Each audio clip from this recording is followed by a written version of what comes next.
waa mbokk yi xibaaru diaspora comme ni ngeen ko xamee chaque samedi ci Jolof TV ñu koy réaliser en collaboration ak Yokk Rajo muy xew-xew yi nga xam ne ñoo gën a fës ci doomi Sénégal yi nga xam ne ñoo nekk ci bitim réew balaa ñuy def dara nag mbokk yi xanaa dara di leen yéene bonne année waaw ba meilleurs vœux de bonne année comme ni ñu ko defee ci site bi su ngeen demee wax dëgg yàlla di leen ñaanal yéen Sénégal yi nekk ci bitim réew ak ñun ñëpp ak suñu mbokk yi nekk ci Sénégal bonne année 2015 yàlla def ko ci yéen def ko tamit ci seen famille waaw mbokk yi xanaa dañuy commencer information yi dem ca Belgique nag suñu partenaire boobu ñuy wax diaspora en ligne point net wax dëgg yàlla génne nañ ci benn article di wane ne foofu ca Belgique ay immigré yu amul këyit ñoo demoon doon manifester foofu ca bureau immigration ba njiit ya nag génn wax ak ñoom ne leen nañ xam ne ren wax dëgg yàlla régularisation du am Belgique waaw muy mbir mu doy waar mbokk yi donc su ngeen demee ci diaspora en ligne point net da ngeen ko gis waaw toujours nag ci Europe waaw foofu ca France journal national bu Sénégal muy Le Soleil ñoom ñoo ci def benn reportage bu mag di wane biir Paris quartier boobu ñu tuddee Château Rouge wax dëgg yàlla ñu ngi ko tuddee sax ñoom ci seen article bi Little Sénégal waaw dafa mel ni daal quartier africain la am fa ay marché am fa ay tailleur am lépp lu la manque Sénégal soo demee foofu ci Château Rouge day mel ni daal yaa nga Dakar waaw sa xel day dem ci boori Sandaga ak Colobane kon nag su ngeen demee ci Le Soleil mbokk yi da ngeen gis information ak détails intéressants yi nga xam ne ñoom lañ ci def waaw di dellu aussi mbokk yi ci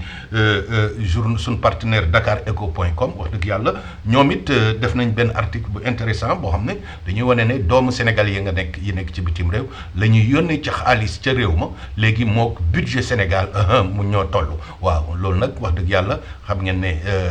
koom-koomi Sénégal su mu yeboo ne immigré yi seen wàll am na ci doole xanaa ñu ñaan rek ni ministère des finances amee doole ministère des immigrés aussi amee doole su ngeen demee donc ci Dakar-eco.com da ngeen gis information bu waaw ñoom toujours ci même journal boobu ñoo wane nañ wax dëgg yàlla benn sénégalais bu ñuy wax Moussa Sarr ci xew-xew yu métti yi nga xam ne ñoo xew Paris moom Moussa Sarr moomu wax dëgg yàlla alkaati dañ ko arrêté woon mu leen di xas di def loolu ñuy wax apologie du terrorisme ba alkaati jàpp ko condamné ko foofu ca France. waaw mbokk yi di leen fàttali ne toujours aussi cas bi nga xam ne depuis presque 15 jours mu nga amoon France muy cas bu Bundu Konaté muy sénégalais boo xam ne dafa liggéey France yàgg fa def fa 40 ans ba noppi dem Sénégal pour jël retraite am yàlla def mu toog 3 ans ñëwul France ba mu ñëw àccee ci aéroport ba alkaati yi jàpp ko ne ko yow duñ la bàyyi nga dugg dañ lay delloo Sénégal parce que soo amee permis de séjour carte séjour waroo toog ak carte résident waroo toog plus de 3 ans en dehors du Sénégal mbir mi nag indi woon wax ju bëri ba nga xam ne consulat général du Sénégal ba nekk ca Paris jógoon nañ ci pour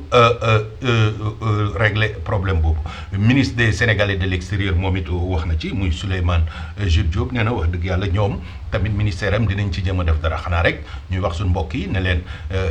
nañuy informé wu bu baax ndaxte képp ku nekk ci Europe surtout nag muy Italie moom soo fi amee permis de séjour waroo def plus de 6 mois à l'extérieur su dee carte séjour nga am 1 an la waaw muy France aussi nee nañ aussi foofu su fekkee da nga retraité da ngay jël carte retraité bañ a jël carte de résident waaye soo yoree carte de résident moom mënoo toog en dehors de la France plus de 3 ans muy nag wax dëgg yàlla mbir mu doy waar waaw xanaa ñu dem ci Sénégal nag la fa xew moo di ne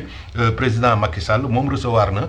foofu audience benn groupe sénégalais immigré sénégalais ci waxtaan ak ñoom di leen yëgal wax dëgg yàlla décision yi nga xam ne jël na ko te yàggoon ko wax ci suñu journaux yi mais nee na aussi fonds boobu ñu jagleel pour financer sénégalais yi dina ko yóbbu ba 3 milliards de francs CFA mbir mi nag am na benn borom xam-xam bu ñuy wax politologue bu ñu koy wax Babacar Justin Diagne wax dëgg yàlla moom ci ay xalaatam nee na Macky Sall la wax dëgg yàlla ku yaakaar ci diaspora bi ci mbirum élection ndaxte suñ seetloo ne président Ablaye Wade la ko daane woon presque mu nga jógee woon ca